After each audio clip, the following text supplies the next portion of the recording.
ముఖానికి ఎరువులు ఇచ్చే తెలియదు కూడా. ఇప్పుడు పంట పండాలంటే ఏం కావాలి? నీళ్లు కావాలి, కరెంటు కావాలి, ఎరువులు కావాలి.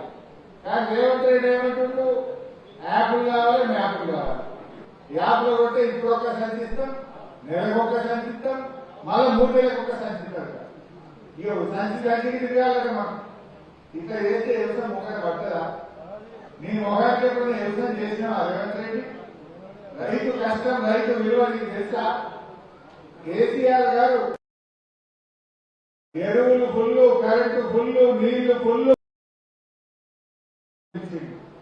రేవంత్ రెడ్డి వచ్చినాక 2 సార్లు రైతు బంధు ఎగ్గొట్టిండు. కరెంటు 14 గంటలు కూడా వస్తలేదు. ఎరువుల కోసం లైన్లలో నిలబడి రైతులు మోసపడుతున్నటువంటి పరిస్థితి. ఈ రోజు యాప్ల కోసం లైన్లో నిలబడితే చాలా చోట్ల టెక్నికల్ ప్రాబ్లం అంటున్నారు. యాప్ ఓపెన్ అయితే లేదు. ఇక రైతులు యాప్ల కోసం లైన్లో నిలబడడం రేవంత్ రెడ్డి నువ్వు ఏం చేస్తున్నావు? సీదా ఎరువులు ఎందుకు? ఈ యాప్లు ఎందుకు? ఈ లైన్లో నిలబడేందుకు? ఈ రైతుని కోసం ఎందుకని అడుగుతా ఉన్నా.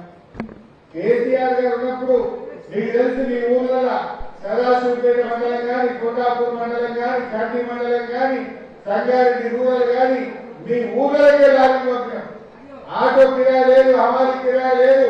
రైతన్న సంగారెడ్డికే సదాశివపేట కావద్దు, మీ ఊరికే ఎరువుల లారీ పంపినమా లేదా అని అడుగుతాం. మీ ఊరికే వచ్చింది. హమాలి ఛార్జ్ లేదు, ఆటో కిరాయి లేదు, రైతులు నిలబడేది లేదు. రైతుల ఊర్లకే ఎరువుల లారీ పంపిణీ కేసీఆర్.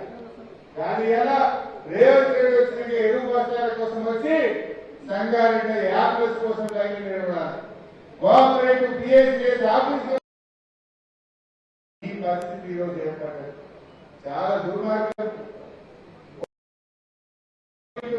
2 పంటలకు రైతు బంధు ఎగ్గొట్టిండు, రుణమాఫీ ఎగ్గొట్టిండు పుణ్యాత్ముడు.